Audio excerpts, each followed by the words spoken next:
के सभी दर्शकों को मेरा नमस्कार। आज मैं एक ज्वलंत मुद्दा जो भी चल रहा है कोरोना वायरस, इसके बारे में कुछ कहना चाहता हूँ।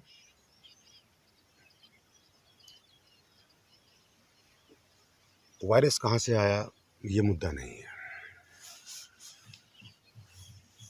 चाइना की लैब से आया या चमगादड़ से आया या कहीं और से। असल में यहाँ पर प्रकृति में जो भी फैसला हो, चाहे वो आपके मनुष्य के द्वारा लिया गया हो या अचानक लिया गया कोई फैसला हो, वह प्रकृति की चेतना के द्वारा ही लिया गया होता है। अब चेतना का मैं अर्थ आपको बताऊं, अगर मैं आपको ये बात बताऊं कि कोशिका हमारे शरीर का सबसे छोटा पार्ट है जिससे हमारे अंग बनते हैं और ऊतक बनते हैं, तो कोशिका के अंदर भी बहुत सारे पार्ट्स होते हैं, बहुत सारे तत्व होते हैं अलग अलग। तो उनमें भी चेतना होती है, उनके बीच में भी टॉकिंग चलती है, उनके बीच में आदान प्रदान होता है। मैं यह कह सकता हूँ कि उनके अंदर भी बुद्धि होती है। इलेक्ट्रॉन के अंदर भी बुद्धि होती है, प्रोटॉन के अंदर भी बुद्धि होती है, हर किसी पार्टिकल के अंदर बुद्धि होती है, एक तरंग में भी बुद्धि होती है। तभी तो बिहेव करते हैं, नहीं तो बिहेव कैसे करते? निर्बुद्धि कैसे बिहेव करेगा? तो बुद्धि पृथ्वी की भी है, चेतना पृथ्वी की भी है, उसको भी चिंता है अपनी। आज का परिप्रेक्ष्य अगर हम देखें तो मनुष्य ने पृथ्वी का सत्यानाश कर दिया है, सत्यानाश ही समझिए।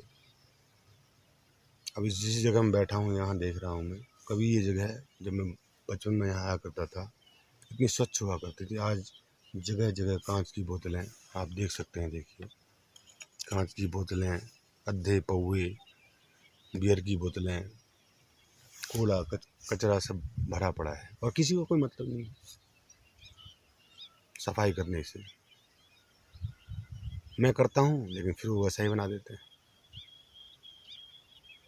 तो कहने का अर्थ है कि मनुष्य क्या हो गया, उसकी चेतना बुद्धि क्या हो गई है, क्यों उसकी बुद्धि खराब क्यों हो गई है मनुष्य की? विज्ञान के कारण।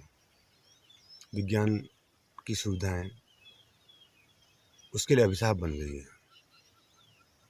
उसकी बुद्धि में अब आज की डेट में आप देख लीजिए, मोबाइल का कितना यूज, कंप्यूटर का कितना यूज, टेक्नोलॉजी का कितना यूज आदमी कर रहा है, तो वो उसकी बुद्धि भी वैसी ही हो गई है। कहने का मतलब संवेदनहीन। और संवेदनहीन व्यक्ति पृथ्वी की दर्द को क्या समझेगा? आप परमाणु बम का परीक्षण करते हैं, किस लिए? अपने देश की सुरक्षा के लिए, किस लिए? अपने आप को सुपीरियर दिखाने के लिए। लेकिन आपका उसका जो परिणाम है कि कितना उसका जो है नुकसान हमारी पृथ्वी झेल रही है, उसकी आपकी कोई चिंता नहीं है। आप प्लास्टिक का उत्पादन कर रहे हैं किस लिए? अपनी सुविधाओं के लिए। लेकिन प्लास्टिक से पृथ्वी को कितना नुकसान हो रहा है ये आपको कोई चिंता नहीं है। इतनी गैसेस का उत्पादन आप कर रहे हैं, नुकसानदायक गैसेस जो एनवायरनमेंट को ख़राब कर रही हैं, ओजोन परत को ख़राब कर रही हैं। इस बात से आपको कोई फर्क नहीं पड़ता। आपको अभी सुविधाएं चाहिए तुरंत, बात का आपको कोई चिंता नहीं है। पृथ्वी की उम्र 4 अरब वर्ष है और आप 50-60 साल की ज़िंदगी जीने लिए आते हैं और यहाँ पर गंद मचा के चले जाते हैं। तो आप पृथ्वी के दर्द को समझिए। आप नहीं समझ रहे थे, लोग चिल्ला चिल्ला के कह रहे थे, कोई कैसे कह रहा था, कोई कैसे कह रहा था, गोष्ठियाँ मना रहे हैं, पृथ्वी सम्मेलन कर रहे हैं, ये कर रहे हैं, वो कर रहे हैं, लेकिन हरी जैसे के तैसे। ओजोन परत में छेद हो गया। अब पृथ्वी, जितनी उम्र पृथ्वी की है, पृथ्वी उतनी उम्र जिएगी, लेकिन संतुलन के साथ। अगर आप असंतुलित व्यवहार दिखाएंगे पृथ्वी को तो वो संतुलन ले आएगी, जैसा कि अभी हो रहा है नोवल कोरोना वायरस। आप ये समझ लें कि अगर आपने किसी वायरस पर विजय प्राप्त कर ली वैक्सीन से, जैसे भारत में अभी इसकी दिक्कत चल रही है, लेकिन अन्य देशों में इसको कंट्रोल किया जा रहा है, कुछ हद तक किया भी जा चुका है। और तब भी अगर आप नहीं समझे, ये चेतावनी है, अगर आप तब भी नहीं संभले तो बहुत कुछ है प्रकृति के पास सबक सिखाने के लिए। अर्थक्वेक है, सुनामी है, भूकंप है, जलवृष्टि है, तो वो किसी प्रकार भी आपको सबक सिखाएगी अगर आप अपनी हरकतों से बाज नहीं आए तो मित्रों, जो भी इस वीडियो को देख रहे हैं उनसे मेरा अनुरोध है कि वो थोड़ा संवेदनशील हो जाएं, थोड़ा प्रेमपूर्ण हो जाएं उस माँ के प्रति जिसके गर्भ से आप पैदा हुए, जिसकी गोद में आप पल रहे हैं, बढ़ रहे हैं, जी रहे हैं, मर रहे हैं। तो उसके प्रति भी आपका कुछ कर्तव्य बनता है। केवल अपने परिवार को, अपने समाज को, अपनी जो है झूठे अहंकार को जिंदा रखने के लिए मत जिए, आप समग्रता से जिए। अस्तित्व के आप हिस्से हैं, इस प्रकृति के आप हिस्से हैं, तो उसके प्रति भी आपका कोई कर्तव्य होना चाहिए। अगर नहीं है तो फिर उसके परिणाम, दुष्परिणाम आपके सामने निश्चित रूप से होंगे। दूसरी बात मैं और कहना चाहूँगा, निर्दोष जानवरों की बलि। जिस प्रकार का विभत्स दृश्य चाइना ने दिखाया जानवरों के प्रति, जो कंसेप्ट उनके दिमाग में है कि वो चीज़ें, मतलब जो जीव है वो चीज़ है, तो उसमें कोई संवेदना नहीं है, कोई दर्द नहीं है, कोई भावना नहीं है, तो वो बहुत शब्द नहीं है कि वो कितना बुरा है मेरे पास कहने के लिए। और भारतवासी सोचते हैं कि मुर्गा जो है खाने के लिए बना हुआ है, बकरी खाने के लिए बनी हुई है, तो मुर्गा और बकरी में अटके पड़े। सूअर, मुसलमान भाई सूअर नहीं खाते हैं, हिंदू भाई खाते हैं, गाय खाते हैं, ये गाय नहीं खाते हैं, है ना। चाहे वो, उससे कोई फ़र्क नहीं पड़ता कि आप क्या खाते हैं क्या नहीं खाते हैं, लेकिन मेन मुद्दा ये है कि आप जीव हत्या करते हैं। उसका क्रंदन, उसका रुदन आपको सुनाई नहीं पड़ता, लेकिन प्रकृति सुनती है, अस्तित्व सुनता है, क्योंकि वह उसका हिस्सा है, वो उसके बच्चे हैं। तो जब आप किसी को दुख देंगे इस प्रकार से, तो निश्चित ही उसका परिणाम आपके सामने आएगा, किसी भी रूप में आएगा जरूर। आप ये समझ के चलिए, आपने मांस खाया तो रोग के रूप में आएगा, एक्सीडेंट के रूप में आएगा, दुख के रूप में आएगा, मानसिक वेदना के रूप में आएगा। अगर फिर इन सब पर भी आपने विजय पा ली तो मृत्यु के बाद सूक्ष्म शरीर उस अवस्था में चला जाएगा जिस अवस्था को नर्क कहते हैं। आप निश्चित मानिए, your cosmic body will go to that condition which is called hell. हमारे पुराण वेद झूठे नहीं हैं, बहुत सोच समझ के लिखे गए हैं। उनको आप गल्प या कहानी मत समझिए, बड़े अनुसंधान के बाद, रिसर्च के बाद उनको लिखा गया है। स्वर्ग और नर्क जैसी कोई भौतिक जगह नहीं है, पर स्वर्ग और नर्क जैसी मानसिक चित्त की अवस्थाएं, चेतना की अवस्थाएं अवश्य हैं। जिस प्रकार आप सपने में एक सांप से डरकर भाग रहे होते हैं और डर से भयभीत होते हैं, कहीं ऊंचाई से गिर रहे होते हैं तो भयभीत होते हैं, असल में वो भौतिक तल पर कुछ नहीं हो रहा है, पर किस तल पर हो रहा है? कॉस्मिक तल पर, सूक्ष्म शरीर के तल पर वो घटना घट रही है और आप भयभीत भी हो रहे हैं। आपको भूख भी लगती है, प्यास भी लगती है और दर्द भी हो सकता है। तो उस अभौतिक तल पर दर्द सहना अगर आपको मंजूर है, यहाँ तो सपने में आपके पास जागने की सुविधा है। कोई बहुत बड़ी घटना अगर आप सपने में होती है तो आप जाग जाते हैं झट से, अरे ये तो सपना था, बच गया, पुलिस मेरे पीछे पड़ी थी, मैं तो बच गया, अरे शेर मेरे पीछे पड़ा था, मैं तो बच गया, कोई मुझे गोली मार रहा था, मेरी नींद खुल गई। लेकिन जब आप शरीर को छोड़ देंगे और फिर जो सपना शुरू होगा उसमें जागने की कोई सुविधा नहीं मित्र। अगर वहाँ आपके पास आपके पीछे शेर पड़ा है तो हो सकता है 100 साल तक पड़ा रहे और आप भागते रहें भागते रहें भागते रहें भागते रहें भागते रहें। पृथ्वी के 100 साल गुजर जाएंगे और आप भाग रहे हैं। वो डर आप 100 साल तक झेल पाएंगे। वो दर्द आप झेल पाएंगे जो एक बकरी एक मुर्गे को होता है करते समय। उस दर्द को आप 100 साल 200 साल तक झेलेंगे। उन्हीं को कहते हैं अतृप्त आत्माएं, भटकती आत्माएं, भूत प्रेत वटेवर। तो जागने का समय है, जागिए। इस मोबाइल की दुनिया से थोड़ा बाहर निकलिए,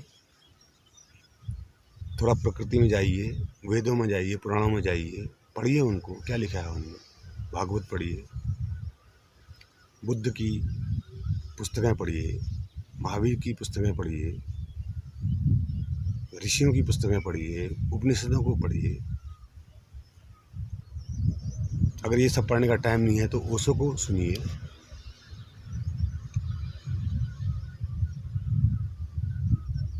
और फिर भी ना जाग पाए तो फिर किसका दोष, फिर झेली दुख, पीड़ा, संताप, शोक।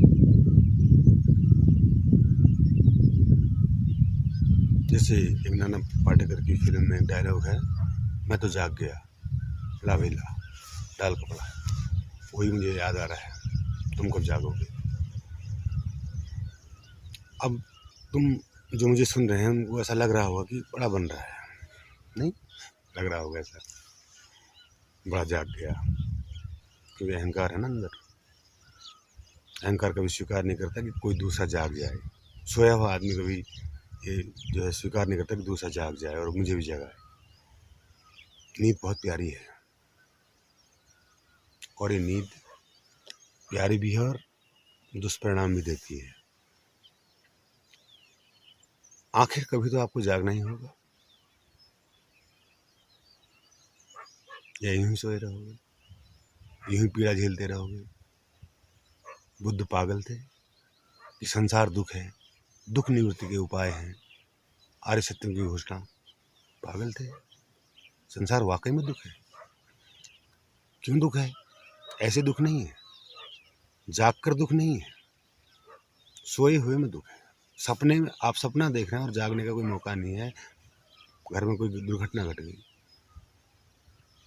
सपने में हैं आप, ये आपको जो जगत है, अगर आप जागे नहीं तो आप सपना ही देख रहे हैं और सपने में पीड़ा है।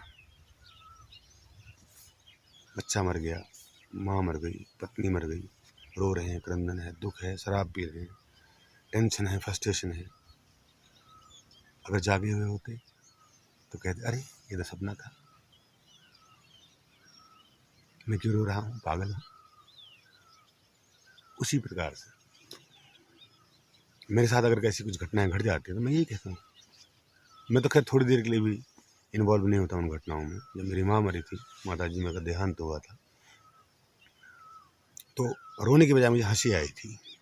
सब तो रोते हैं, अब अंदर ही अंदर हंसी आई थी। लेकिन सब लोग कहते हुए चिल्लाओ चिल्लाओ, तो मैं अच्छा एक्टर हूँ तो मैंने वो रोने की एक्टिंग भी कर ली, और मैं अंदर ही अंदर हंस रहा था। जब मैं 20 साल का था तो मुझे पता था न कोई मरता है, न कोई पैदा होता है, न कोई मरता है। स्वप्न में मेरी माँ का रोल उन्होंने किया,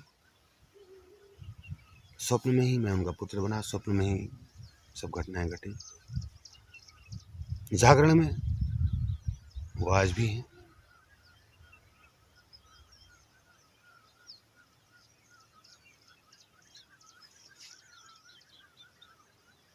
आप कहोगे वो कहाँ हैं?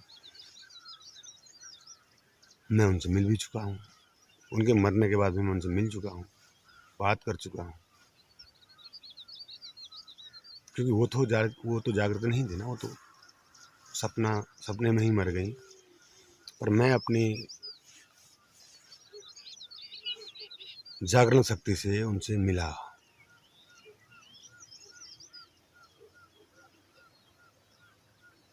और उनके उस कष्ट का निवारण किया जो कष्ट उनको मानसिक कष्ट जीते जी रहा था। उसके बाद वो अपनी गति को चले गए, जन्म ले लिया।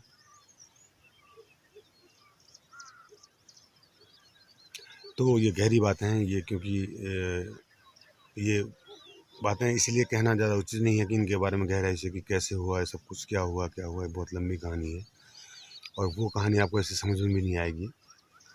लेकिन सब संभव है, जागरण के बाद सब संभव है।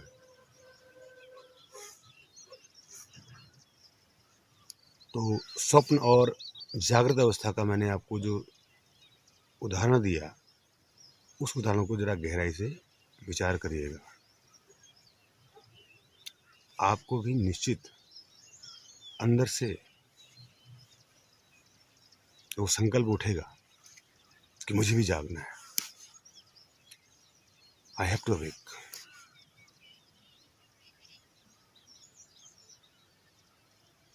I have to awake. मुझे भी जागना है। जागने का अर्थ क्या होता है? जागने का अर्थ है कि संसार आपके लिए खेलवत हो जाता है, शारीरिक कष्ट आपके लिए खेलवत हो जाता है, मानसिक कष्ट आपके लिए खेलवत हो जाता है, बंधन नहीं रहता। पारिवारिक बंधन, सामाजिक बंधन, आर्थिक बंधन नहीं रहता। मैं हूँ, I am a teacher. If I am earning 40,000 per month and I am spending only 10 or 15,000 per month, rest of money is not useful for me. मैं अकेला ही होता तो मेरे लिए तो 2-4 हज़ार ही काफ़ी थे। तो फैमिली होने की वजह से वो खर्च होता है। तो आर्थिक बंधन क्या है? मैं 30 साल तक कुछ नहीं करता था।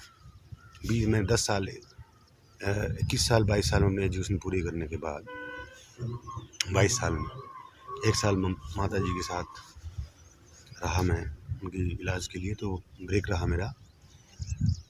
तो 22 साल 20 साल समझ लीजिए, नहीं 10 साल मैंने कुछ नहीं किया, पर बहुत कुछ किया। मैंने सारे जितने भी हमारे धर्म शास्त्र हैं कि जिस भी धर्म के, सब पढ़े।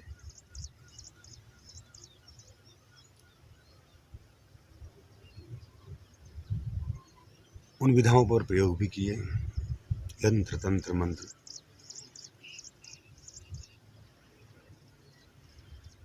जो भी हो सकता था। मैंने 5-6 लाख रुपए खर्च किए घूमने में, जहाँ मेरा मन पड़े, जैसे मन पड़े। कपड़े खोल के घूमने का मन है, स्कूटर था मेरे पास और मैं घूमा करता था। कभी जम्मू कश्मीर, कभी कहीं, कभी कहीं, कभी कलकत्ता, कभी दिल्ली, कभी वैष्णो देवी। जिस उम्र में लोग अपना करियर चुनते हैं, मैं उस उम्र में घूमा करता था। फिर मैंने 30 साल के बाद बीएड किया, फिर टीचिंग लाइन में आया। तो मेरे लिए महत्व प्रश्न था कि जीवन क्या है, इसलिए मैंने झोंक दिया अपने आप को।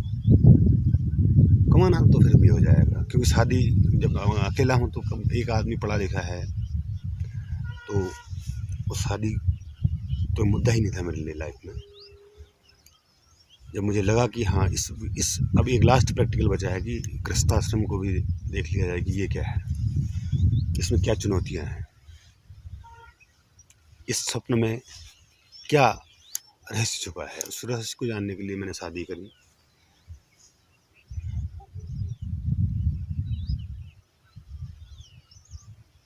और आज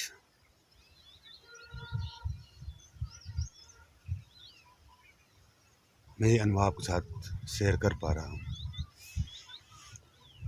मैं आपसे नहीं कह रहा हूँ कि आप डिट्टो मुझे फॉलो कीजिए, बस आप इतना भर कीजिए। नंबर पहली बात, अपनी दिनचर्या बदलिए। दूसरी बात, संकल्प करिए कि जीवन क्या है, उसको जानने का संकल्प, आग के साथ, त्वरा के साथ। मैं ये नहीं कह रहा सीधे सीधे जो संसार को सपना समझने लगो। कैसे समझोगे? सपने में आपको कभी लगा कि ये सपना झूठ है? कभी लगा कि मैं सपना देख रहा हूँ? वो तो जाग कर लगता है आपको मैं सपना देख रहा था। सपना तो सब सच होता है, तो आपको कैसे लगेगा ये संसार झूठ है? नहीं लग सकता, मतलब ही नहीं। वो तो आपको तब पता चलेगा संसार सपना था कि जब आप जाग जाएंगे, तब तो सब सच है। तो इन संकल्पों को करिए और गुरुदेव को सुनिए, स्वाध्याय करिए।